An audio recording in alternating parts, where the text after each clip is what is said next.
Kendrick Perkins and Zach Randolph were always the unsung heroes of their teams, the ones willing to do the dirty work necessary to protect their teammates. Throughout their careers, both gladly took on this role, but when competition turned personal, things nearly spiraled out of control. A classic rivalry often starts with some trash talk, and that's exactly how it began between Randolph and Perkins. When Z-Bo's Memphis Grizzlies faced off against Perk's Oklahoma City Thunder in the 2011 Western Conference semifinals, Memphis won the first game with an impressive performance by Randolph. Despite the loss, Thunder's forward Kevin Durant praised Randolph. However, Perkins, who had been on the receiving end of Z-Bo's dominance, didn't agree with his teammates' assessment. Randolph took note of Perkins' statement and saw it as criticism, thinking Perk was being envious. Z-Bo acknowledged that Perkins was a solid player but said his best defense was fouling because he didn't have the speed to keep up with him. And he didn't hesitate to share this publicly, having already told Perkins the same thing directly. These two players, known for being tough and outspoken, had similar personalities but very different playing styles. While Randolph shone on the court with his scoring ability, Perkins was a pure defender, an enforcer without Z-Bo's refined touch. Even so, both were incredibly aggravating to their opponents, but Randolph had a natural edge for the role, having learned to play hard against bigger, more athletic players throughout his career. Randolph stood out in college with his ability to play around the basket, which earned him comparisons to great basketball artists. After an impressive year, he was selected 19th overall in the 2001 NBA draft by the Portland Trail Blazers. However, Portland wasn't the ideal place for a rookie like Randolph, but it was where he learned to be an enforcer, watching veterans like Rasheed Wallace. He also showed he wasn't afraid to fight, once fracturing a teammate's orbital bone in a scuffle.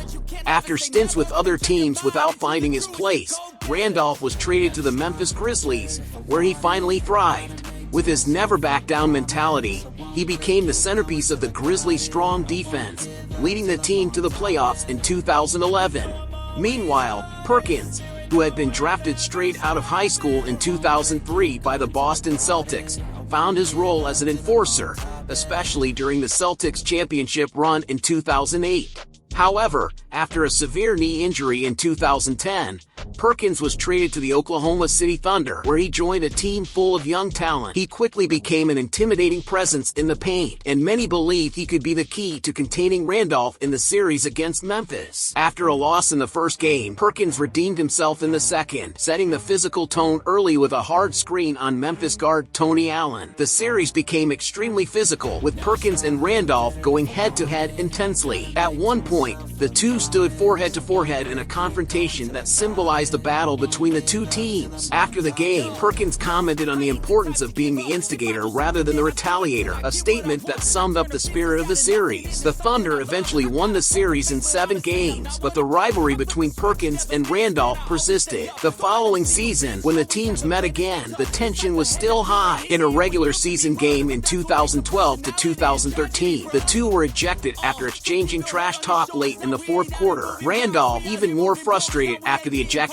attempted to confront Perkins in the locker room, and it took security intervention to separate them. Thanks to court microphones, their exchange was captured. Randolph told Perkins he'd meet him on the bus, to which Perkins responded that he'd take him on right there. The exchange sounded more like a promise of a fight than a simple threat. After the game, Perkins avoided commenting on the incident, while Randolph admitted emotions were running high, but didn't hold back in saying that Perkins wasn't a player who commanded respect. The NBA fined Randolph for his behavior, and in a radio interview, he confirmed that he did try to confront Perkins, but was stopped. When asked if he could take Perkins in a fight, Randolph jokingly said he was good with his hands, which seemed more like the truth given his history of fights. What made Randolph's reaction stand out was that Perkins wasn't necessarily targeting him, but rather Marc Gasol.